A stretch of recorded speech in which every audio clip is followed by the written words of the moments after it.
선박해양플랜트 연구소의 이한짐 책임 연구원님께서 글로벌 회사 디지털 항로 테스트베드 계획이라는 주제로 발표해 주시겠습니다. 연단에 오르실 때 모두 환영해 주시길 바라겠습니다. 네, 선박해양플랜트 연구소의 이한재입니다. 제가 오늘 소개해드릴 내용은 이제 글로벌 마리타임 디지털 루트 테스트베드 계획이고요. 정확히는 현재 작년부터 저희 선박해양플랜트 연구소가 중심이 돼서 수행하고 있는 해수부의 R&D 프로젝트입니다. 그 내용을 좀 오늘 이제 서비스, 디지털라이제이션, 보안 이런 것들이 좀 묶여 있는 이슈여 갖고 소개를 해드리도록 하겠습니다. 과제 이제 간단하게 좀 오버뷰를 하고 디테일을 설명하고 결론을 내릴 텐데요. 과제가 복잡하진 않습니다. 명쾌합니다. 그러니까 한국에서 유럽으로 가는 선박이나 한국에서 호주나 미국으로 가는 선박이 각국에서 제공하는 디지털 서비스에 접근하면서 항해가 가능하겠는가? 이게 제각각 다 이내비게이션이라는 이름으로 해사 안전 서비스를 개발했는데 과연 실제 항해에서 그 서비스에 접근하는 게 가능하겠는가를 한번 테스트를 해보자라는 프로젝트고요. 이를 위해서 크게 이제 세 개의 그룹이 있습니다. 하나는 당연히 이제 선박에 들어가는 장비, 그러니까 액디스가 바뀌어야겠죠. 액디스가 각 서비스에 접근할 수 있도록 바뀌어야 되고, 두 번째는 이제 선박과 육상을 연결해주는 커넥티비티에 관련돼 있는 이제 프레임워크 또는 플랫폼. 세 번째는 이제 이게 국제항해에 종사하는 선박들이 접근 가능한 서비스 체계. 이렇게 세 개의 그룹으로 과제가 진행이 되고 있고요. 좀 더 디테일을 설명해 보면은 이내비게이션이라는 이름으로 IM에서 처음 이제 디지털 서비스를 제안한 다음에 이제 여러 나라들이 서비스 개발을 진행했는데 우리나라 같은 경우에는 스마트 내비게이션 이름으로 2020년까지 과제가 진행이 됐었습니다. 그리고 2021년에 이제 국내 연안 선박들을 대상으로 해수부가 서비스 시작을 했고요. 지금 현재 이제 상업 서비스 중이고요. 근데 이제 그때 개발됐을 때 이런저런 서비스들은 다 제껴놓고 기술적인 백그라운드로 좀 설명을 드리면은 마리타임 커넥티비티 플랫폼이라는 선박과 육상을 연결하는 통신 플랫폼, 그 위에 S100이라는 S100라는 IH에서 제안한 데이터 표준이 가장 큰 두 개의 축이었습니다. 그 두 개의 축을 베이스로 이런 시스템이 꾸며져서 지금 이제 우리나라 연안에 있는 선박들에게 서비스가 제공이 되고 있고요. 요 표준들은 그 당시에 우리만 이렇게 했던 게 아니라 이내비 서비스를 개발하는 유럽의 여러 프로젝트들이 공동으로 일을 진행을 했었습니다. 이게 마리타임 커넥티비티 플랫폼이라는 MCP라는 플랫폼의 레이아웃인데요. 보시면은 사용자를 관리하는 아이덴티티 레지스트리, 서비스를 관리하는 서비스 레지스트리, 그다음에 메시지를 전달하는 메시징 서비스 이렇게 세 개로 구성이 되어 있고, 구성을 갖다가 그 당시 이내비게이션을 개발하고 있던 유럽과 한국의 프로젝트 팀들이 모여서 같이 표준을 만들어 나갔습니다. 그래서 에피션시나 STM이 다 이제 유럽의 프로젝트 이름이고요. 스마트 내비게이션은 이제 한국 프로젝트 이름이고요. 결론적으로 20년에 어떻게 그림들이 정리가 됐냐면은 이제 아이덴티티하고 서비스 레지스트리는 그 유럽과 한국이 공이 다 썼습니다. 다 공이 썼고, 유럽 같은 경우에는 아이덴티티 레지스트리와 서비스 레지스트리 위에다가 서비스를 접근하기 위한 API를 우리가 흔히 컴퓨터 사이언스 쪽에서 얘기하는 REST API를 이용해서 정의를 했고요. 한국 같은 경우에는 조금 더 로우 레벨에서, 그러니까는 이제 그 통신 체계와 좀 맞물려서 조금 더 로우 레벨에서 메시징 서비스를 별도로 개발해서 시스템을 구현했습니다. 이 전부 다 현재 표준화 트랙에 올라가 있고요.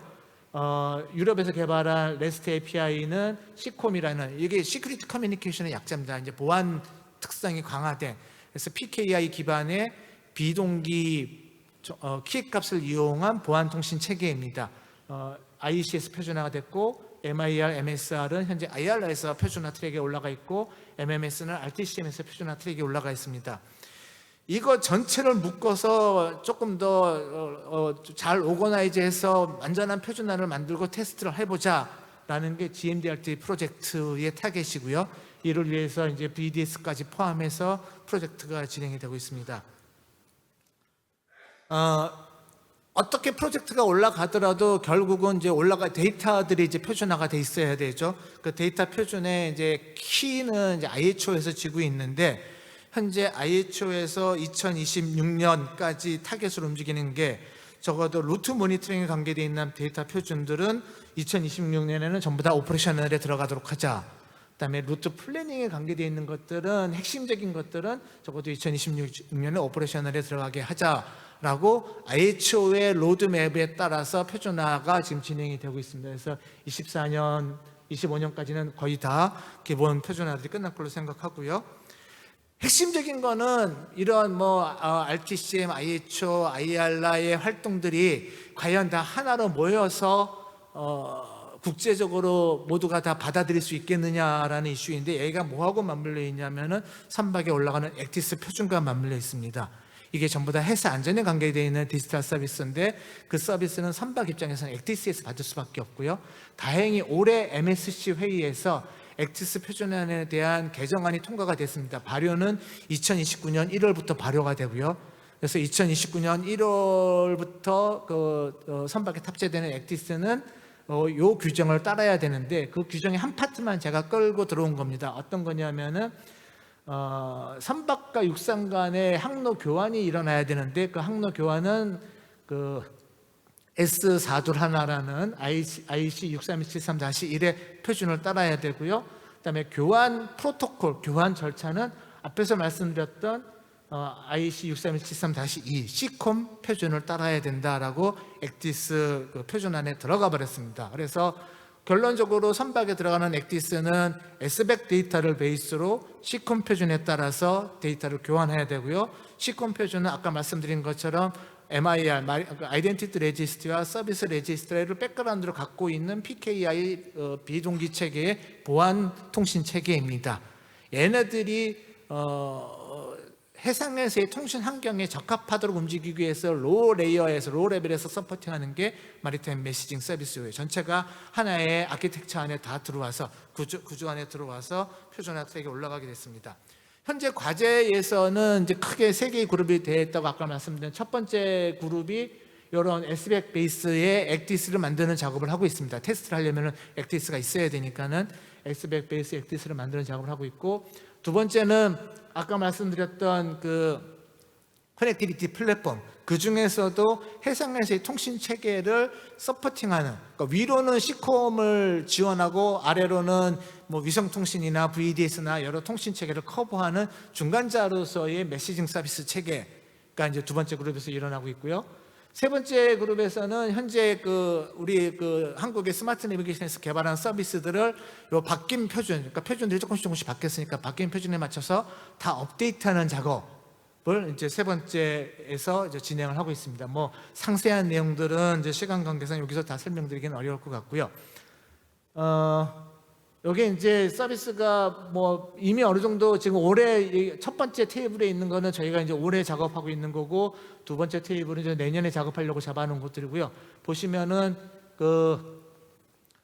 어떤 이제 서비스 네임이 있고, 이게 이제 어떤 데이터 표준들을 활용한다라는 내용이고요. 주로 해사 안전에 관계되어 있는 것, 그러니까는 VTSS 트래픽 클리어런스나 내비게이셔널 워닝이나 또는 기상 정보 같은 아주 기초적인 정보들에 대한 서비스들이 먼저 지금 개발이 진행이 되고 있습니다. 이게 이제 앞에서 처음 이제 보여드렸던 이제 스마트 내비게이션의 이제 한국에서 개발한 이 내비게이션 체계 구조인데요. 보시면은 MCP라든지 마리타임 커넥티비티 플랫폼이라든지 S백이라는 이름으로 구성이 되어 있었는데, 이게 이제 GMDRT 프로젝트에서는 이런 식으로 시콤 API를 중간에 놓고 그 위에 이제 시콤 API를 커버하는 MCP 레이어가 들어가고 이제 S백 데이터가 움직이는 형태로 조금 이제 구조가 바뀌게 됩니다. 이게 이제 프로젝트 내에서 이제 움직이고 있는 내용이고요. 그러면은 중요한 거는 여기까지는 이제 굉장히 기술적인, 이제 어떻게 보면 굉장히 테크니컬한 이슈였고, 다만 이것들이 현재 IMO, IR라, IC, IHO 등등 회사 분야의 각종 표준화 기구들과 맞물려서 어떻게 움직이고 있는지를 설명을 드렸습니다. IMO에서 액티스 표준을 만들었고, IHO는 2026년 타겟으로 해서 많은 이제 표준화 작업들이 올라가고 있고, IR라도 이제 그런 작업들을 했고, IC는 이미 표준이 나왔고, 이게 그럼 이제 우리만 이제 이걸 갖다가 이제 테스트하기 위해서 가고 있느냐?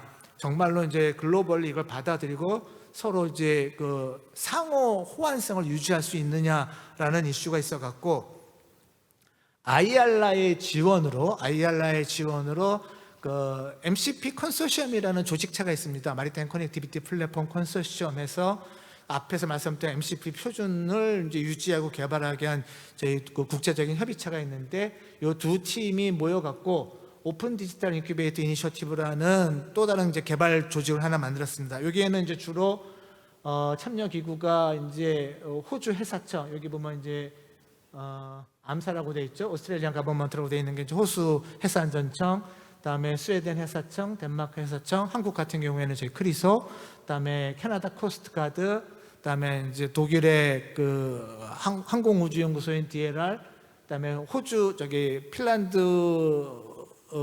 이제 그 교통공사인 핀트래픽 등등 그 쉽게 얘기해서 해사 안전 분야의 관할 당국들이 모여갖고 기본적인 것들, 그 내비게이션 워닝에 관계되어 있는 거, 그다음에 이제 항로 표지에 관계되어 있는 거, 그다음에 VTS 트래픽 그 입출항 절차에 관계되어 있는 것들은 같이 개발하고 같이 테스트를 하자를 해갖고 이게 작년 말부터 이 ODI가 돌기 시작해서 지금 올해 계속 일을 같이 하고 있습니다. 그래서 보시면은 그 개발 정보를 공유하고 서로 상호 테스트를 하고 이제 호환성을 확보하는 형태로 이제 일이 진행이 되고 있고요.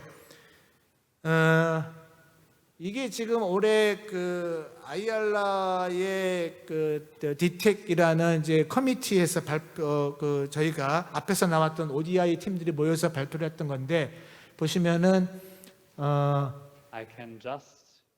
지금 그 내비게이션 워닝에 대해서 호주가 쉽게 얘기해서 테스트 소프트웨어를 만들고 거기에 한국의 서비스, 호주의 서비스, 다음에 덴마크의 서비스, 다음에 이제 마지막으로 캐나다의 서비스를 하나씩 올리는 작업을 하는 거를 데모를 한 겁니다. 그러니까는 각국이 자기 내비게이션 워닝 서비스를 개발했는데 따라가는 거는 IR라, IMO, IC, IHO의 표준화 트랙을 따랐고요. 그 다음에 이제 호주에서 제공한 테스트베드 소프트웨어에 한번 연결시켜 본 거죠. 다 호환성이 유지되는지. 그래서 이런 식으로 다 이제 서비스들이 올라오는 것들을 이제 그 확인을 했던 거고, 각 서비스들에 대해서 이제 각 데이터에 대해서 누가 사인했는지, 누가 제공했는지 이런 것들까지 다 포함되어 있는, 앞에 말씀드린 것처럼 시콤이라는 거는 보안 통신 체계이기 때문에 데이터에 대해서 누가 사인했는지가 중요한 이슈입니다. 그래서 그런 것까지 포함해서 테스트가 진행이 된 사례고요. 거기에 이제 올해 IR라 회의에서 발표를 했고, 보시는 것처럼 여러 나라가 S124라는 동일한 데이터 표준에 시콤이라는 동일한 인터페이스로 각자 개발했고 그냥 묶어본 겁니다. 이게 이제 지금 현재 진행이 됐던 내용이고요. 이 내용은 보시는 것처럼 그 나브UI라는 거는 이제 호주에서 개발한 테스트 베드고요. 옆에 보이는 액티스는 현재 저희 과제에서 개발하고 있는 액티스입니다. 동일 서비스에 대해서 호주에서 접근해도 작동이 되고 한국의 액티스에서 접근할 때도 작동이 되고 한국의 액티스가 호주의 서비스에 접근할 때도 작동이 되고 서로 호환성을 계속 유지하면서 개발이 진행이 된다라는 뜻입니다. 올해는 내비게이션 워닝에 대해서 보여드렸고요. 지금 내년에는 트래픽 클리어런스 서비스에 대해서 이제 그 보여드리는 거를 목적으로 지금 이제 움직이고 있습니다. 일정인데요. 지금 그 현재 2025년까지, 그러니까는 내후년까지 그 액티스라든지 MCP라든지, 그러니까 내년까지죠. 내년까지 액티스라든지 커넥티비티 플랫폼, 그다음에 서비스의 업데이트를 진행을 할 거고요. 그다음에 2026년에는 그걸 이제 랩 테스트를 할 겁니다. 요건 이제 저희 그 글로벌 마리타임 디지털 루트 테스트 베드, 이제 소위 저희가 GMDRT라고 부르는 이제 그 프로젝트의 일정이고요. 2027년, 28년에는 실제 이 개발된 결과를 배에 실어 갖고 앞에서 처음에 보여드린 그 차트처럼 한국에서 부산항에서 출발해서 유럽으로 가거나 호주로 가거나 또는 미주로 가는 선박에서 각국의 서비스들을 실제 상황에서 테스트해 보면서 얼마나 효용성이 있는지, 정상 작동하는지, 이게 도움이 될지 평가하는 작업들을 2회에 걸쳐서 하게 됩니다. 이 타임테이블은 2029년을 기준으로 해서 역산해서 잡힌 타임테이블이고요. 앞에서 말씀드린 것처럼 새로운 엑디스 표준이 2029년 발효가 되고요. 2026년 1월부터는 이제 어떻게 보면 시범 운영에 들어가게 됩니다. 그래서 그거에 맞춰 갖고 요 타임테이블이 잡혀서 과제가 진행이 되고 있습니다. 그래서 현재도 이미 앞에 ODI 미팅 결과를 보여드린 것처럼 이미 모여 갖고 서로 계속 크로스 체크를 하면서 하고 있지만은 그게 내년까지 어느 정도 개발이 되면은 2026년에는 이제 랩에서 전 세계의 이제 각국의 서비스를 묶는 테스트를 할 거고, 2027년에는 그거를 실외역 단위에서 각국 항만 오서리티, 그거는 DMA나 암사나 CCG, 캐나다 코스트가드 협력을 업체를 얻어갖고 실외역 테스트를 하는 것을 대상으로 하고 있습니다. 정리를 해보면은 IHO에서 S백이라는 데이터 모델을 만들었습니다. 데이터 프레임워크를 만든 거죠. 그거에 따라서 2025년, 26년까지 적어도 루트 모니터링과 루트 플래닝에 관계되어 있는 데이터 표준, 다음에 내비게이션 워닝이라든지 VTS 트래픽에 관계되어 있는 데이터 표준들은 다 만들어나자라는 타겟으로 움직이고 있고요. IC와 IR라, RTCM을 통해서 그 데이터를 활용하기 위한 기본 커뮤니케이션 프레임워크 표준이 잡혀 들어가고 있습니다. IC에서 7상의 레이어를 잡았고, IR라에서 아이덴티티와 서비스에 대한 표준을 잡았고, RTCM에서 로우 레벨의 커뮤니케이션 메소드를 잡고 있습니다. IR라에서는 이런 전체를 아울러 갖고 IR라 가이드라인 1128이라는 이내미게이션 테크니컬 서비스 스펙을 만들었고 업데이트를 하고 있습니다. 위에 IC와 RTCM의 표준을 반영하기 위해서 업데이트하는 작업을 지금 하고 있고요. 그다음에 이미 말씀드린 것처럼 올해 MSC 회의에서 엑디스의 표준 체계가 업데이트됐고 2029년 발효를 타겟을 하고 있습니다. 요게 저희 회사 안전을 위한 디지털 서비스 체계의 기본 툴들이고 기본 프레임워크입니다. 이거를 바탕으로 과제 내에서는 기본적으로 엑디스 기반의 지속 가능한 회사 디지털 체계를 만들어내는 것을 목표로 하고 있고요. 요 위에 이제 이런 프레임워크가 정상 작동할 수 있도록 국제적으로 계속 협력하고 있고, 최종적으로는 어떻게 보면은 이제 해상 운송 체계의 디지털 전환을 좀 더 가속화시킬 수 있도록 그렇게 좀 협력을 할 계획입니다. 네, 이상입니다. 네, 감사드립니다. 선박해양플랜트 연구소의 이한진 책임 연구원이셨습니다.